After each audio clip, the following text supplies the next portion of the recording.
Kodomas, this is Aromie here, and welcome back to Red Embrace Hollywood. We are here heading into Markus's route, and I kind of forgot to save the game when I accidentally closed out of the game, so I had to do everything all over again, but I skipped too much ahead. So anyway, we're right here. A slightly awkward pale-faced clerk handed me a key without question. Room 915, my new home.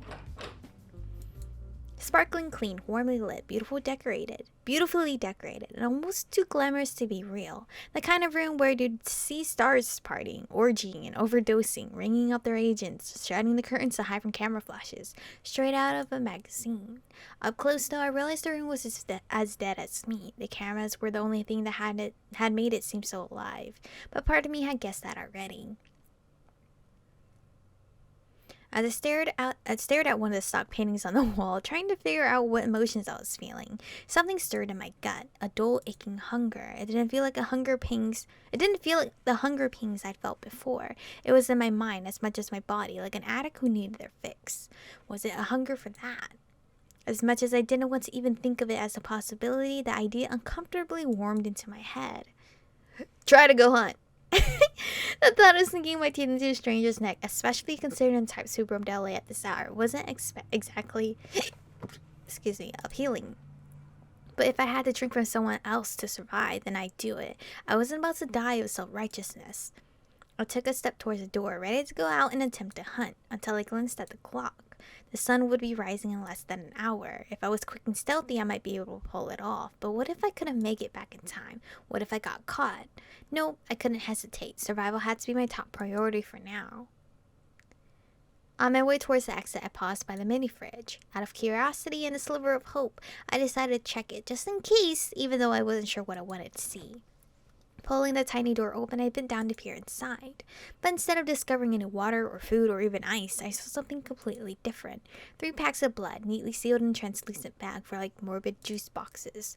I snatched one up without thinking. At that moment, the sketchy bag looked better than a meal from a 5-star restaurant.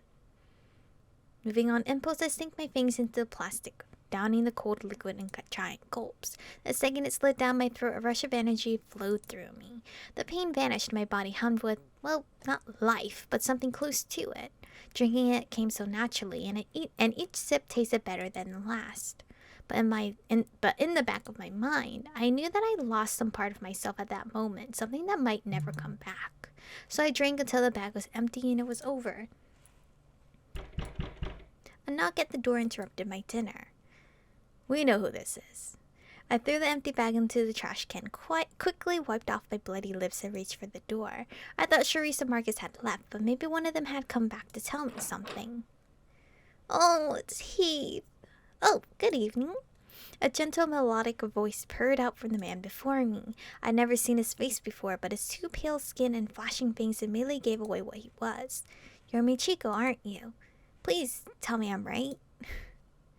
No, I hate that I had to start choosing answers that I haven't picked. Not interested in solicitors. Well, that hurt a little bit. I'm not a solicitor as far as I know. Oh man, I'm gonna cry. He sucked in a breath through his teeth, wincing with a smile. I wanted to talk to you just for a little while. Promise I won't steal too much of your time. I guess if it's only for a little while. Oh, goddamn. Thank you. He slipped inside the room, glancing around curiously for a few moments. A faint floral scent drifted around him, just barely strong enough to be noticed. When he turned back to me, his eyes intensely fixated on mine, flicking away now and then, as if he couldn't keep contact for too long. I didn't mean to catch you off guard, but I stopped by on, well, impulse. And really, I'm so happy that I did. He toyed with the fringe of his scarf, letting out a soft exhale. Oh, I'm sorry. My name is Heath. I already know who you are, of course, and I hope you will get to know each other much better. Let's not get ahead of ourselves. Why are you here again? I'm sorry, Heath. I can't go for you. Yes, of course, I should be more considerate after, well, I passed Sharice on my way in, and she told me about what happened to you. It's awful. I'd said I'm sorry, but apologies won't get your life back. So I wanted to offer you a sympathetic ear and a shoulder to cry on if you needed it. He spoke quietly, gravely, as if we were attending a funeral for the Michiko who died back in that club. It wasn't so long ago that I lost my life too. The changes leave you almost numb at first, but when everything finally hits you, the loneliness is overwhelming. I'm not going to mope about it. What's done is done. That's a strong attitude. I'm a little jealous. I just hope you can keep your strength after the weight of everything really hits you.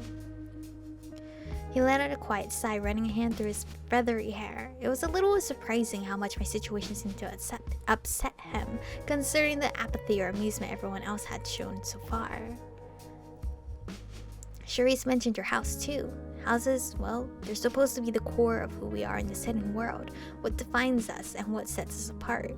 Our gazes met for a few moments. He kept his head slightly lowered, either from shyness or a conscious effort to be coy. You know, from the moment I laid eyes on you, I could tell you were an Ascari. Your aura and voice, the emotion under your voice, everything about you so vibrant, like you never left the world of the living. I'd be lying if I said I wasn't a little jealous. Most people are. That doesn't surprise me. You must be used to it by now, hmm? No, I'm just bullshitting you. Heath studied me for a moment in silence before his gaze shifted to the window. I glanced past him at the glittering cityscape, only to meet his stare again in the glass's reflection. His expression had quickly sobered. It was like his moods flicked on and off at a whim. You know, a few years ago, you would have had a group of Ascari to welcome you into this new world. But now, well, with the war going on, everyone seems more interested in protecting themselves than helping each other. Even their own house members. I can't stand it. You're very empathetic for a vampire. Seems like a justified war if it means getting rid of Sharice. Let's not talk about that right now. You're very empathetic for a vampire. My comment made Heath chuckle, although he didn't seem surprised. I couldn't have been the first person to tell him that. I'm cursed with a bleeding heart, if not a beating one. That's the nature of many Ascari. We are so sensitive to our humanity in life that it stays with us even past death. It's a double-edged sword, I think. My girl isn't really... I feel like she doesn't fit as an Ascari with my, retorts that I'm doing. But maybe her retorts is to hide her true feelings, maybe, you know? I'm sure you understand, since you have all of our house's favorite traits and speeds. I could easily say the same about you. Thanks, I do try. Try, but you make it look so effortless. A playfulness glimmered in his eyes, though only for a few moments. But listen to me, Michiko, please. More than anything else, I hope you'll remember. If you don't want to be alone, you don't have to be. I run a bar downtown, nothing much, just a little nook for stars, and a sanctuary for people like us. I was saying nookling. From freaking Animal Crossing. It's called Saturnalia. When you come by sometime. I don't mean to sound pushy, but the warm lamplight reflected in his eyes as they flicked up towards mine. His gaze was so longing, so hopeful, that I had to wonder what I'd done to warrant it. There's something different about you, something that I've never seen before. I'd really like to talk to you more, if you'd let me. No need to save me a seat. I'll think about it, thanks. My hesitant reply made Heath clasp his hands together in a playful, pleading way. You're not giving me false hope, are you? I am, sorry. But maybe it isn't so bad. I'll look forward to the chance of seeing you again. Every night I'm there. I should leave. The sun's coming up soon, but I'll remember to say a prayer for your success tomorrow. Until then, if you ever need me, you know where I am. Aw, Heath. With a gentle bow of his head, he gave me one last long look. Good night, Michiko. This one I'm actually hesitating on. I won't say anything. With that, Heath quietly made his way to the exit, slipping outside. Once the door clicked shut behind him, I was alone again, in golden, solitary confinement. Like Heath said, the sun would rise soon, meaning I'd need to tightly shut the curtains and curl up tomorrow night.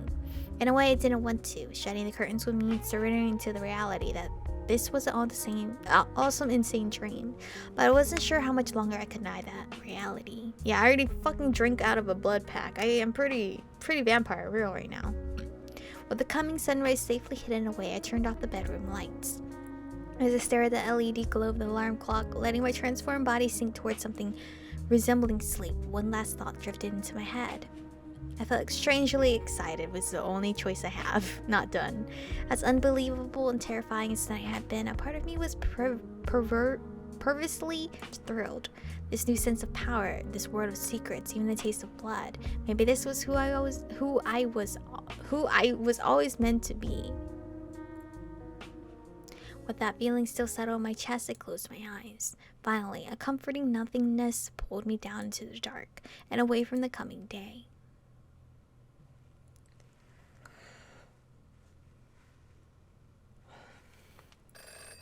Ring, ring, telephone. 12:01. I've been waiting 3 hours for this call, anxiously pacing in my room. I picked up the phone before the third ring, readying myself for Marcus's poetic drawl. Hello to our Value Hollywood Heights customer. But instead, a boisterous, theatrical voice boomed at me through the receiver. Are you paying too much for your car insurance? We're offering a very special deal just for Hollywood Heights Platinum Reward members. Hang up. I slammed the phone back down on its base, unamused. But a few seconds later, silently pick up the phone. I see my efforts to put your nerves at ease are unappreciated, sister, and I'm mighty disappointed. Down to our business for tonight, however. The place we're to go is July Company Parking, an abandoned garage downtown. That is where the parties of our doomed rendezvous are meeting.